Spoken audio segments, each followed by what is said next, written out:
There's a chair in your house no one sits in, but you haven't moved it either. A corner you no longer use. A vase that's always been empty. And for some reason lately, the house feels heavier. Not messy, not broken, just off. Maybe you've been sleeping fine but waking up tired. Maybe your thoughts feel scattered or the mood in your home shifts for no clear reason. You tell yourself it's the weather or age or stress. But what if the cause was quieter than that? What if it's the very objects you live with every day? Today we're going to talk about 9 common decorations people place in their homes, thinking they are harmless or even beautiful. But that may actually be disrupting your energy in ways you didn't realize. We're not talking about superstition or fear tactics. This isn't about bad luck in a dramatic sense. It's about how certain items, when left in the wrong place, forgotten, or misused, can slowly change the emotional temperature of a space. They can drain motivation, cloud mental clarity, and even strain relationships without ever making a sound. And the truth is, it's rarely the obvious things. It's not the cluttered garage or the old couch. It's the small choices we forget to question. The cracked mirror still hanging in the hallway, the dusty artificial flowers that haven't moved in years, the aquarium in the bedroom that once felt calming, but now feels too much. These items don't scream, they whisper. And when enough of them pile up, the whole house starts to speak a different language, a language of tension, fatigue, or a kind of stillness that's no longer peaceful. So if something in your home has been feeling off, if you've been feeling off, this might be why. Let's look at these 9 items one by one, not to judge but to understand, because every home holds energy, and the ones we ignore may be the ones shaping our lives most. Part 1, what makes a home feel heavy? Number 1, a painting that feels uncomfortable to look at. Not every painting on your wall belongs there, no matter how much you paid for it, how well it matches the couch, or how long it's been hanging in that same spot. Sometimes something looks right but feels wrong. You don't know why you avoid looking at it, you just do. Maybe it's the colors, the subject, the emotion it gives off. Or maybe it's the way the room feels just a little different when you're in it. A little less calm, a little less warm. And here's the thing, most people never question it. We assume if it's framed, centered, and matches the decor, it must be right. But your body often notices what your eyes have stopped seeing. We forget that artwork is not just visual. It's energetic, emotional, even psychological. You can walk into a room and feel comforted, inspired, or peaceful, or you can feel cold, anxious, or restless and never quite understand why. And while many things contribute to that feeling, one of the strongest is what's on your walls, especially your art. A painting doesn't just sit there, it speaks. It holds intention. It sets the emotional tone of a room even when no one is paying attention. Imagine a living room with 4 paintings, all different styles, colors, energies, clashing silently. It doesn't matter how beautiful each piece is on its own. Together they confuse the space. It's like 4 people talking at once in a room where you went to rest. Your brain doesn't know where to land, your body doesn't fully settle, and after enough time you might stop using that room altogether without realizing why. Even more subtle is the painting that feels heavy. Dark skies, lonely figures, abstract chaos, harsh lines, or even an innocent landscape that, for some reason, tightens your chest just a little. Maybe it was gifted, maybe it came with the house. Maybe it's been there for years and you stopped noticing until one day you walk by it and feel off. That's the painting we're talking about. This isn't about turning your home into a Pinterest page of flowers and sunshine. It's about recognizing when something beautiful no longer serves your energy, or worse, when it's working against it. A moody, stormy painting might fit a gallery wall, but in your bedroom, it could disrupt your rest. A piece filled with harsh reds and jagged shapes might feel modern, but placed behind your workspace, it might be draining your focus, making every task feel slightly harder than it needs to. And it's not about being fragile, it's about being attuned. As we age, as we grow, as our priorities shift, so does the energy we need from our space. A painting that once felt powerful might now feel too loud.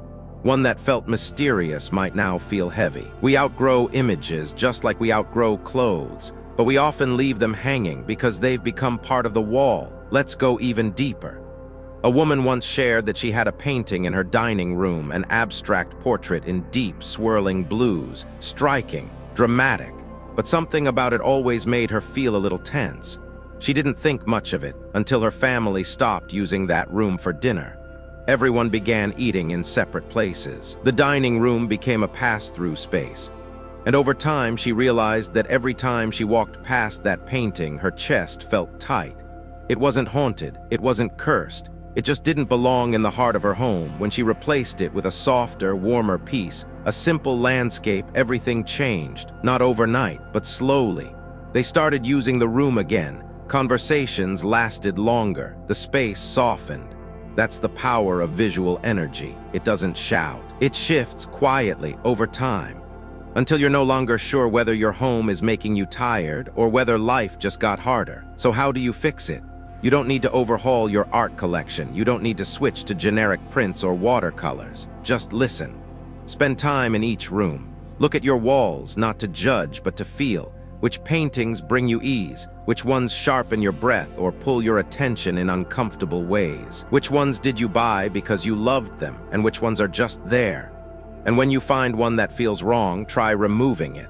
Just for a few days. You don't have to throw it away. You don't even have to replace it immediately. Just take it down and see how the room feels. Sometimes taking something away is all you need to finally breathe deeper.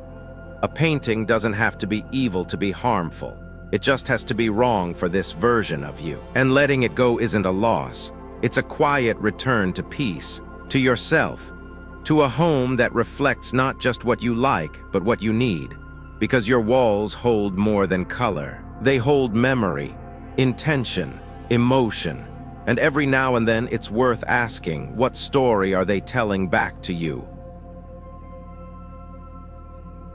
Number 2, the vase that's always empty. There's something quietly unsettling about an empty vase. You don't notice it at first. It's just there, maybe on the kitchen counter, the hallway table, or the center of the dining room. It fits the space. It's decorative, clean, polished. You might have even picked it out with care. But day after day, it stays empty. And somewhere along the way, it stops being something you placed with intention and becomes something you've stopped seeing entirely. That's where the energy shifts. In a home, a vase isn't just a container, it's a message. It holds the potential to receive, to welcome, to carry life. But when left empty for too long, that potential turns into a quiet symbol of lack, not in a dramatic way, just subtly. Like a table set with no food, like a room with no laughter. The intention is there, but the follow-through is missing. And your space feels it, even if you don't. We're not talking about fresh flowers every week or perfectly arranged bouquets. This isn't about lifestyle or appearances. It's about energy. A vase that's always empty can whisper to your subconscious that something is incomplete, that something is waiting. That one day hasn't arrived. And over time, those little whispers build into a kind of low-grade emotional noise, a restlessness, a feeling of waiting without knowing what for, a mild sense of dissatisfaction that follows you around the house. Think about how often you walk past that vase. Do you even see it anymore? Or has it become part of the background, another thing that doesn't quite spark anything at all? Now think about how many other areas of life feel that way too. Where you're showing up but not really filling the space. Where the form is there but the substance is missing. We mirror our homes more than we think. A woman once told me she had 3 beautiful vases scattered around her home. One in the entryway, one on her dresser, one on the dining table. All different sizes, all ceramic, all empty. When asked about them, she said, "I love how they look. They give the room balance." But when asked if she'd ever put anything in them, she paused. "No, I guess I never thought to." She was going through a season in life where everything looked fine from the outside, stable marriage, grown children, a tidy home, but she admitted she felt stuck, like something in her had stalled. She couldn't explain it, just a vague sense of flatness. And somehow, when she filled one of those vases with a few eucalyptus branches, something shifted. Not the world, not her job, but her energy.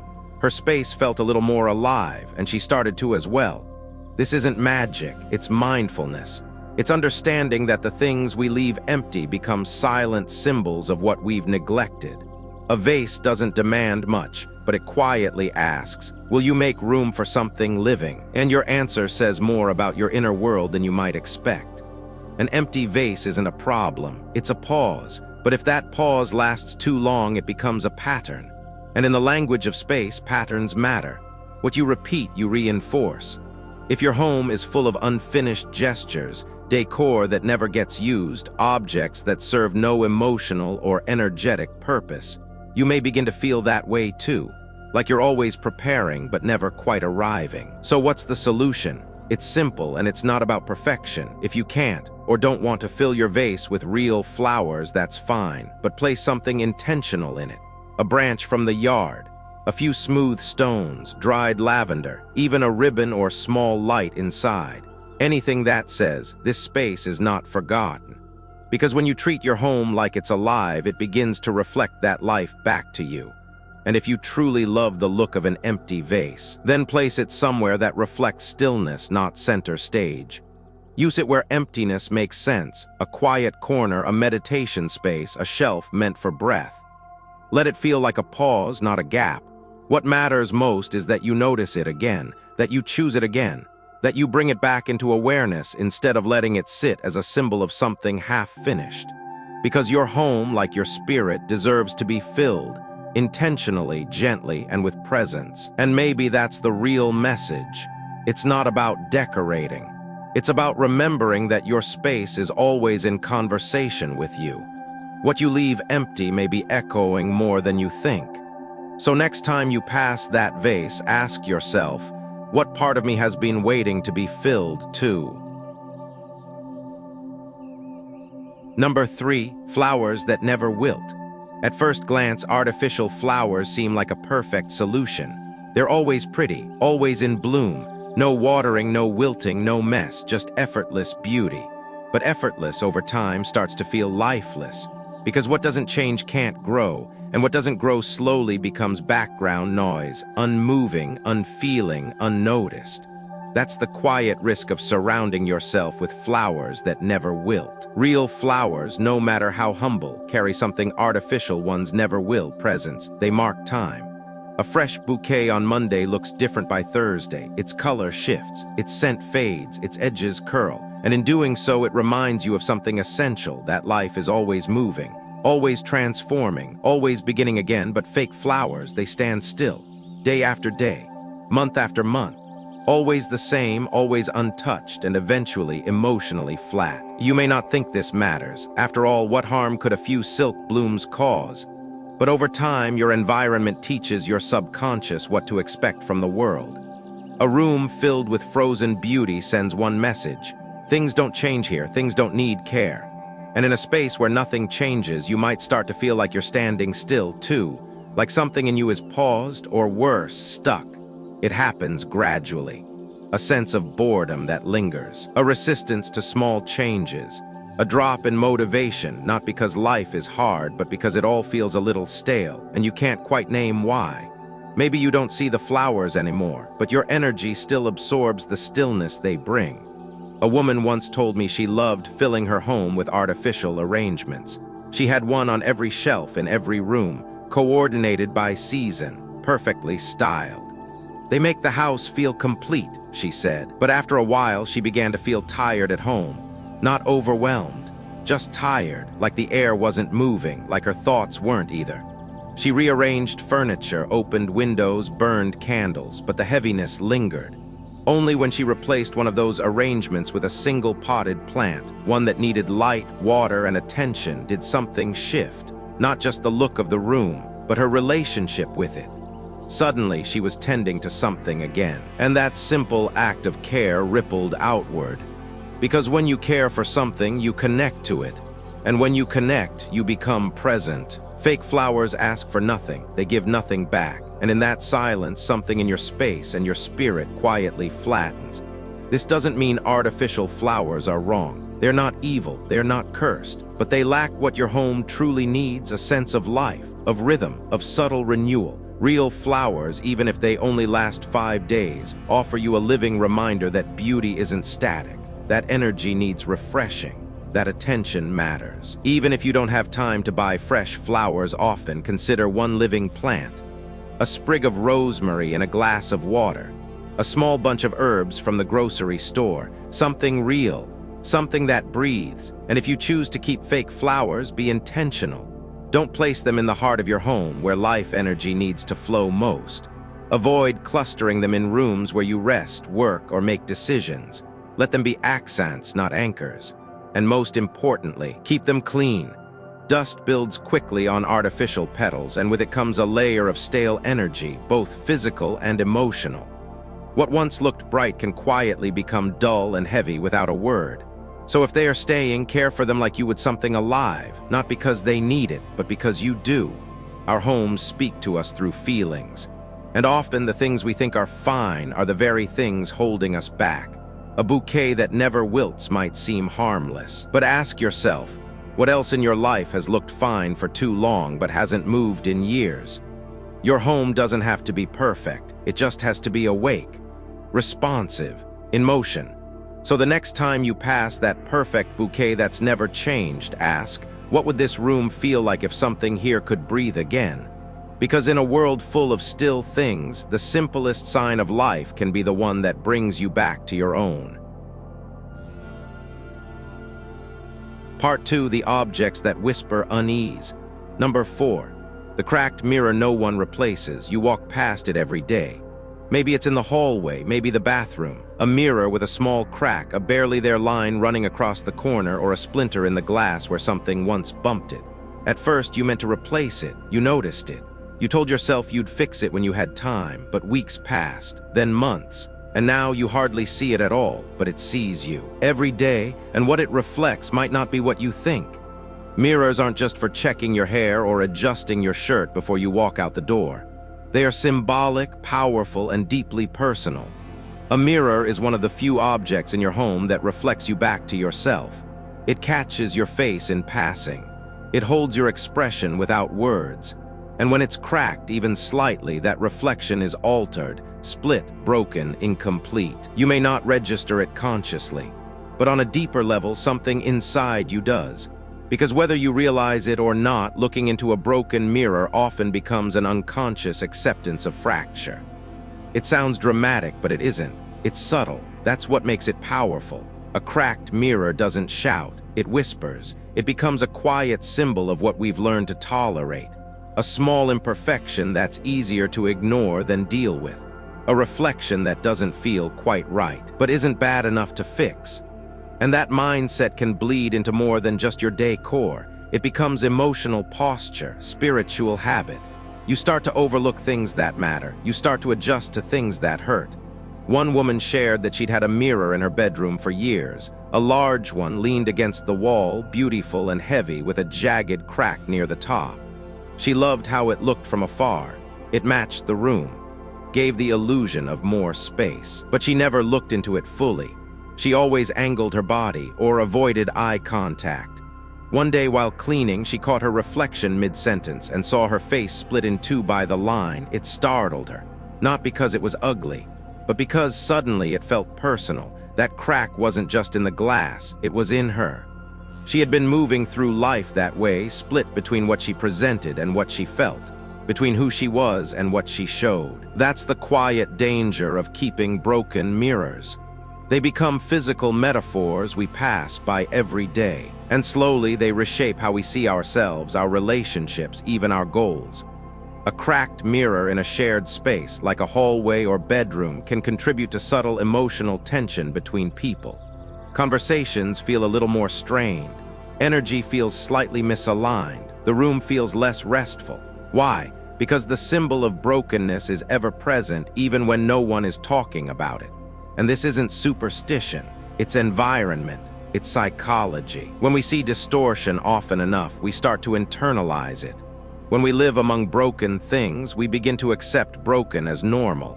And that matters, because your home should be a place that helps you feel whole, not a space that silently reminds you of what you haven't repaired. Replacing a mirror isn't always easy. Maybe it's expensive. Maybe it's heavy. Maybe you don't know what to replace it with. But the most important step isn't buying a new one. It's recognizing that the one you have is no longer aligned with how you want to feel. That awareness alone is transformative. It shifts the way you relate to your space. It turns a background flaw into a front-and-center truth. I want to reflect something better. And if you can't replace it right away, cover it for a while. Place a cloth over it. Rearrange the space so you don't walk past it every day. Do something that says, I see this now. I'm not pretending anymore. Because seeing clearly, both literally and metaphorically, starts with what's right in front of you. Your reflection matters. What you absorb from your surroundings matters. And you deserve to look into a mirror that reflects you fully, not in fragments. So take a moment. Stand in front of that cracked glass and ask, is this how I want to see myself today? If the answer is no, then something needs to change. Not someday, not when it's convenient, but now, quietly, intentionally. Because what you see shapes how you move through the world, and you deserve a reflection that tells you, I am whole, I am here, I am enough. Number 5. A clock that stopped ticking. There's something quietly unsettling about a stopped clock. You walk past it a dozen times a day. Maybe it's on the kitchen wall or resting on a shelf in the living room. You notice vaguely that the hands haven't moved in weeks, but you don't fix it. You tell yourself it's decorative now, or that you'll get around to changing the battery soon. But with each passing day, the silence grows, not loud, but persistent, not obvious, but present. And eventually that frozen moment becomes part of your home's rhythm, or rather its lack of one.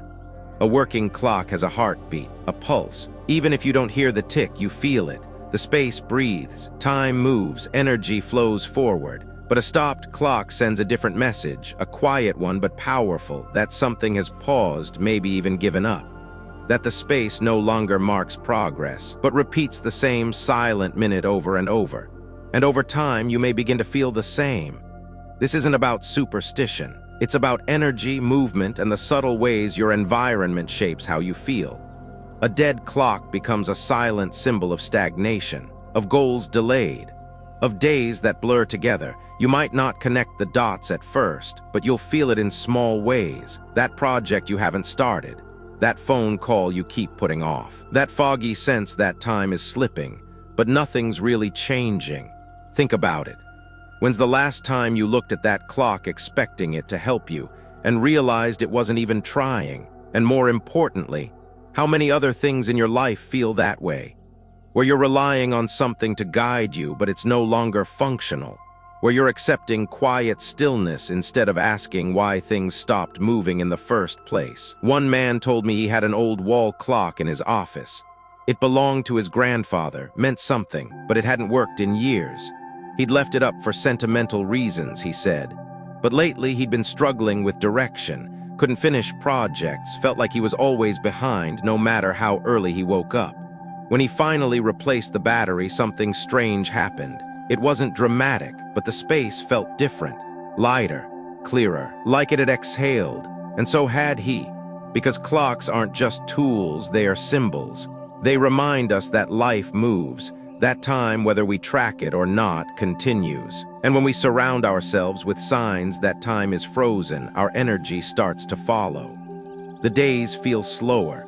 Our focus softens. Our momentum fades, not from laziness, but from the absence of rhythm. It's not about having a clock in every room. It's about making sure the ones you do have are alive, functional, aligned. You don't need a fancy heirloom or some sleek digital display. Even the simplest ticking sound, the quietest motion of hands circling a face, gives your space a sense of continuity. It tells you you're moving, you're here, this moment counts, and if the clock is broken beyond repair or if you no longer want it, don't leave it hanging. Let it go. Because leaving broken time on your wall sends a message whether you realize it or not. That the past holds more weight than the present, that this moment is worth less than a memory. And your life deserves more than that. We often underestimate how much our surroundings mirror our mindset. A stopped clock can be a reflection of burnout, of grief, of transition, and that's okay. Sometimes pausing is necessary. Sometimes time needs to stand still for a little while, but not forever. Eventually the current has to return. And when it does, even the softest tick can feel like a heartbeat waking up again. So walk through your home today, notice the clocks, not just where they are, but whether they still serve you. And if you find one that stopped, ask yourself, what part of me stopped with it? What's ready to move again? What moment is waiting to be reset? Because your time is not just passing, it's present. And when you choose to honor it, even in the smallest ways, your space begins to reflect that respect back. 1 second at a time, one quiet tick forward, toward a life that feels whole and awake and in motion again. Number 6, curtains that block morning light. There's a kind of heaviness that doesn't come from stress or lack of sleep. It comes from living in dim spaces, from mornings that feel like late afternoons, from homes that haven't seen true daylight in days. And often it's not the weather, it's not winter, it's the curtains. Thick, dark, heavy drapes, chosen for privacy or style or insulation, can quietly shut down the energy of an entire room. They block more than sunlight. They block rhythm, they block movement. They block the signal that tells your body it's time to wake up, to rise, to begin again. You might not notice it at first. The room just feels a little dull. Your mornings feel slower. Your thoughts take longer to sharpen. You wake up but don't feel awake. And it's not the bed, it's the light that never reached you. Morning light is not just visual, it's biological. It speaks to your system on a level deeper than decor. It calibrates your internal clock. It balances mood-regulating hormones. It tells your nervous system, you are safe here, it's a new day, you can move forward. But when that light is trapped behind thick fabric, your body doesn't get the message. You can open your eyes and still feel like you're under a weight. A woman once told me her bedroom had the best blackout curtains money could buy. She loved them, said they helped her sleep through the night. But lately, she'd been struggling to feel joy, not depression, just a flatness. She'd wake up groggy, need 2 cups of coffee before feeling human. She thought it was age, hormones. Until one day she opened her curtains first thing in the morning, just for a change, and everything shifted. She didn't bounce out of bed, but something lifted. She felt clearer, more alive. And within a week, she told me her mornings felt like they used to, before she made sleep the only priority. Because yes, sleep matters, but so does waking. And the way your home welcomes you back into the world each morning is not trivial, it's foundational. If the first thing you see is darkness, your mind may stay there longer than it needs to. This isn't about removing your curtains or giving up privacy, it's about balance, letting your space breathe, letting in light, real light, natural light, not just the bulbs on your ceiling. There's a difference. Sunlight carries something electrical, something alive. It touches the air differently. It lands on your skin with intention. And when it's missing, your home knows. You know. If you've ever felt like you're moving through your day half asleep, half aware, slightly off rhythm, this might be why. Your house may look fine, but it may be running on artificial time. The sun is out, but inside it's always twilight. And your mood, your energy, your ability to focus, they're all quietly responding to that muted rhythm. Even your sense of direction, of momentum, is affected. A home that never fully brightens can feel stuck. Like every day is the same length, same weight, same emotional temperature. You start to lose track of time, not because you're disorganized, but because your surroundings aren't offering any contrast. So what can you do? Start small. Open the curtains in one room just for the first hour of the day. Let the light in while you make coffee or sit in silence. Notice how it changes the room. Notice how it changes you. Or, if privacy is a concern, try sheer curtains, something that softens but doesn't block. Let light be part of the conversation your home has with you every morning. You'll be amazed what happens when the light can move freely again. Plants perk up. Colors warm, the air feels lighter, and so do you. Because we're not meant to live in sealed spaces. We're meant to interact with the day, to be changed by it, to welcome it in, and let it shape our energy before the world asks for anything. Your home doesn't need to be flooded with sun to feel alive. It just needs a way in. A soft path for light to travel through, a gentle invitation for new energy to enter, and sometimes all it takes is pulling back the curtain. So ask yourself, what would your mornings feel like if the sun were allowed to speak to you again? If your home remembered how to rise just as you do? The answer might not be instant, but it will be real. Because when light returns, life does too, quietly, gently, one morning at a time. Part 3, the things that spike the energy. Number 7, plants that prick instead of soften. You bring plants into your home to make it feel more alive, more nurturing, more in flow with nature. But not all greenery softens a space. Some sharpens it. And if you've ever placed a cactus near your front door or filled your desk with spiky succulents, you may want to pause, not because they are ugly or bad, but because of what they quietly suggest. Every object in your home has a message, and plants speak especially loud. A lush, leafy fern says, "You're safe here." A soft orchid whispers, "Breathe easy." But a cactus, its message is clear, "Keep your distance."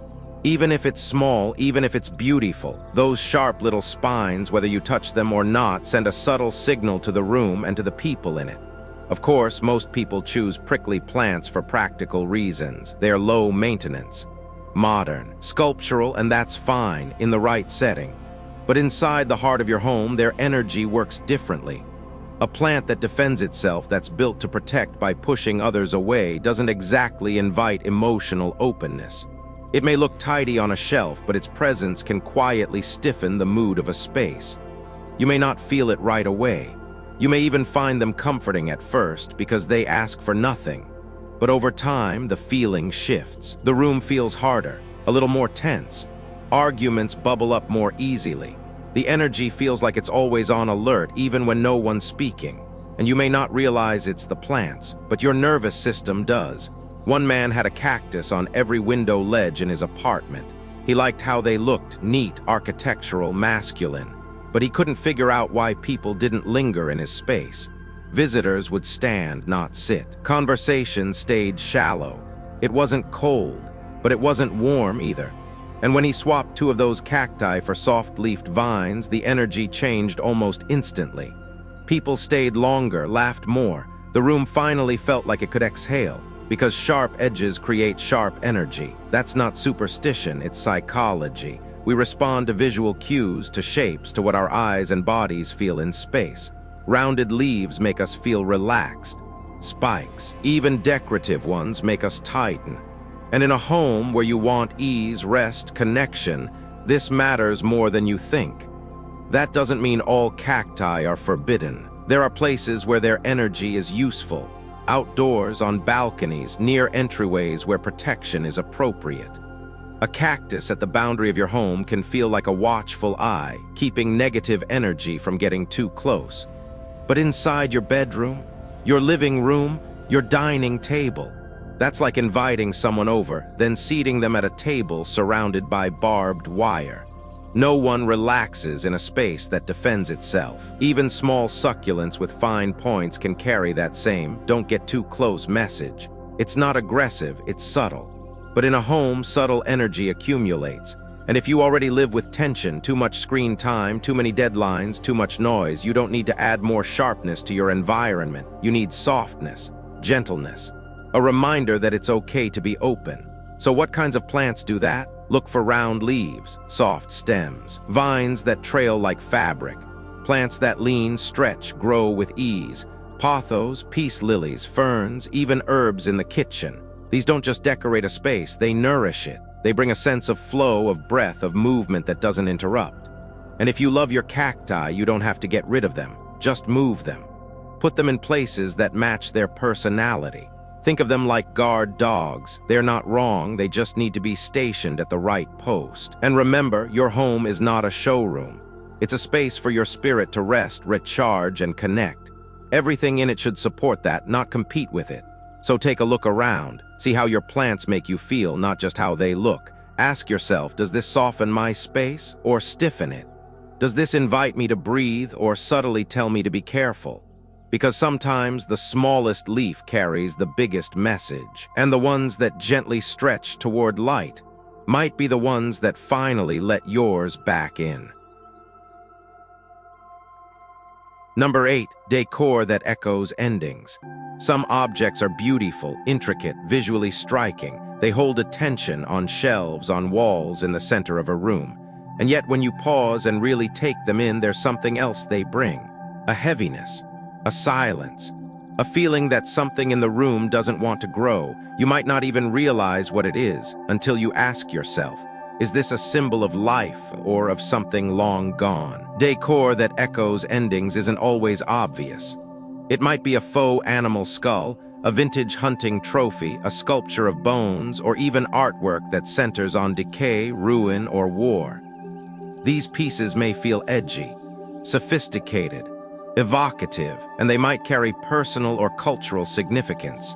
But in a space meant for renewal, warmth, and human connection, they can plant the energy of finality over and over without a word. It doesn't mean these items are evil, but everything in your home speaks energetically. And some pieces say, this chapter is closed. That energy, however subtle, can start to color your thoughts. You might find yourself feeling nostalgic in a way that drags you backward, or sitting in a room where you struggle to start anything new, or wondering why certain spaces feel a little colder, a little more emotionally distant, despite your best efforts to make them inviting. One woman had a wall filled with beautiful black and white prints of abandoned buildings, once glorious, now hollow. She loved the mood of it, said it felt poetic. But over time, her friends stopped gathering in that space. She said the room felt like a museum of things that used to matter. Eventually, she admitted that her own energy shifted when she was in there, less optimistic, more reflective, but in a stuck way. When she replaced just two of those images with ones that still held history but hinted at hope, open fields, ruins with trees growing through them, something softened. The space felt more forgiving, more open to new stories, not just the ones already told. Because here's the quiet truth. What you surround yourself with begins to define what you expect. A home filled with symbols of stillness, decay, or death, even when stylized, can start to slow your inner sense of possibility. Your space becomes a tribute to the past, but your spirit lives in the present. And when that energy isn't aligned, you feel it, not dramatically, just like a pause that never quite lifts. Now, this doesn't mean your home has to be filled with sunshine and florals. Darkness has its place. Memory matters. Depth and mood make a space feel grounded. But the question is, where does the story lead? Does your decor say, this has ended and cannot return? Or does it say, this lived and now something else begins? That nuance is everything.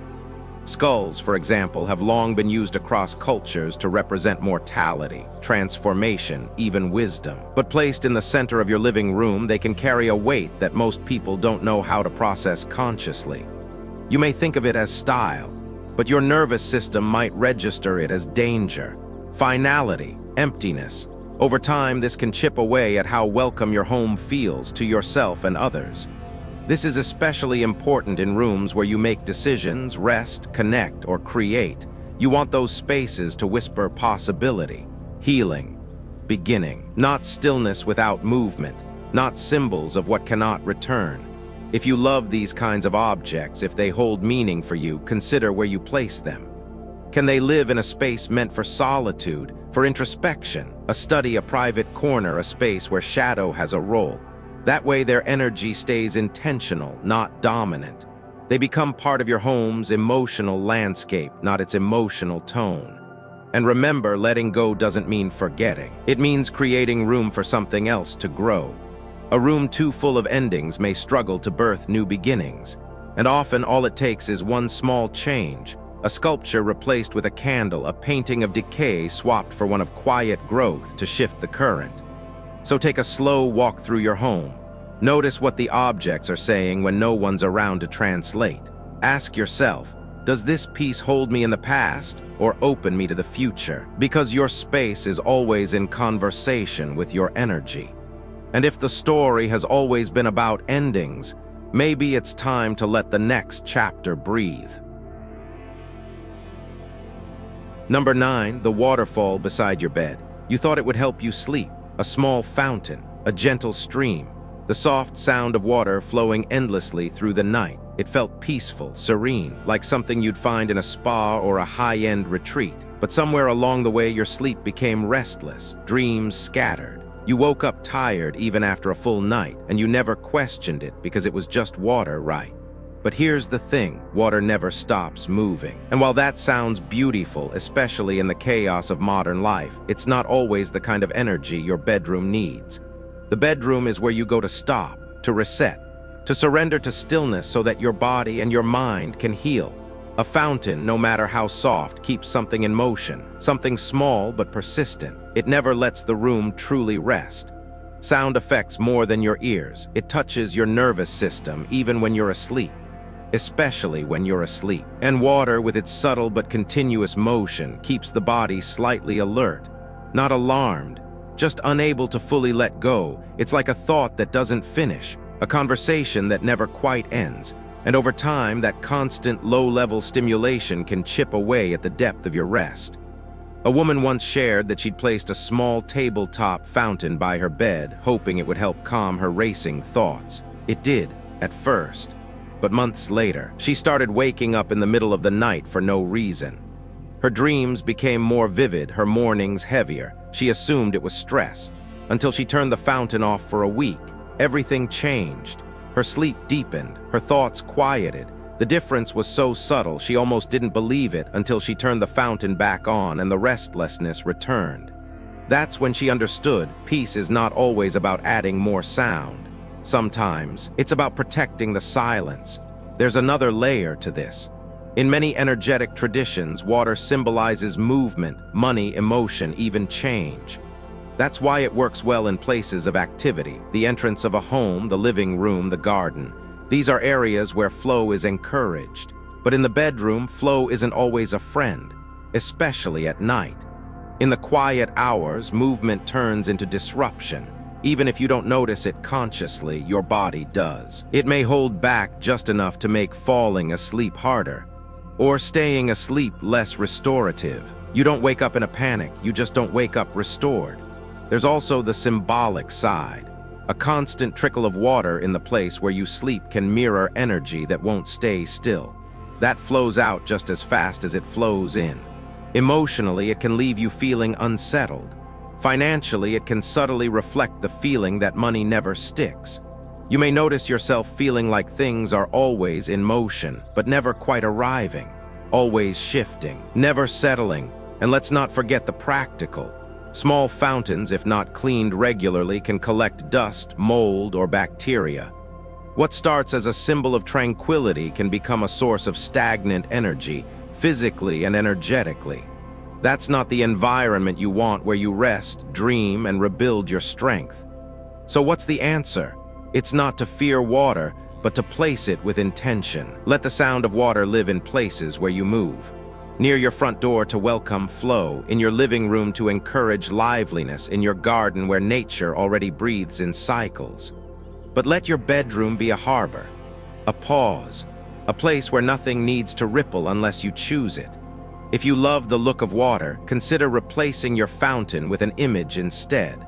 A painting of a calm lake, a still ocean, morning mist over a quiet river. Let the energy of water remain, but in a softer, symbolic way that doesn't disturb your sleep. And if you've had a fountain beside your bed for months or even years, don't panic. Just try turning it off for a few nights. See how your body responds. Let your sleep be the test. Because rest isn't just about time spent in bed. It's about how deeply your energy can settle when you get there. And in a world that's always rushing, always noisy, always moving, maybe the most healing thing your bedroom can offer isn't the sound of water, but the permission to finally be still. You may have noticed something by now, that none of these 9 items scream for attention. They're not loud, they don't threaten, they sit quietly in the background, part of your everyday life. But that's exactly what makes them powerful.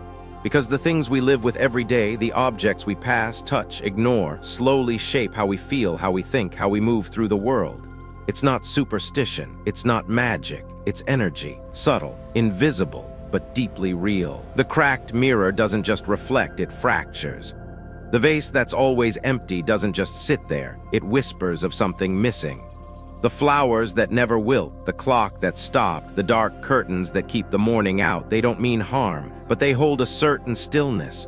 And too much stillness for too long becomes stagnation. Your home is not just walls and things, it's an emotional ecosystem. Every corner, every surface, every object sends a signal, soft but consistent. And those signals accumulate. They either nourish or deplete. They either invite clarity or create confusion. And the shift isn't always sudden. It's gradual. It's the weight you feel when you walk into a room and don't know why you want to leave. It's the tension that never quite resolves. The fatigue that sleep doesn't fix. But here's the good news: you don't have to change everything. You don't have to throw your home into chaos. Often one small shift, one object removed, one space cleared, one intention reset is enough to open the door, enough to let the energy breathe again. This isn't about decorating, it's about remembering. Remembering that your home speaks to your nervous system, to your spirit, even when you're not listening. And starting today, you can choose to listen differently. You can choose to shape your space, not with perfection, but with care. Not for appearances, but for peace. Thank you for walking through this with me, for giving your attention, not just to me, but to your space, to the energy that holds you every single day. I hope something here sparked a shift, a question, a pause, and I hope you leave this moment not with overwhelm, but with possibility. Because you deserve a home that reflects who you're becoming, not just what you've tolerated. A home that holds you gently, that lets you rest deeply, that reminds you even in silence you are safe here. You are whole here, you are home. Take a deep breath, look around, and let the transformation begin, one quiet choice at a time.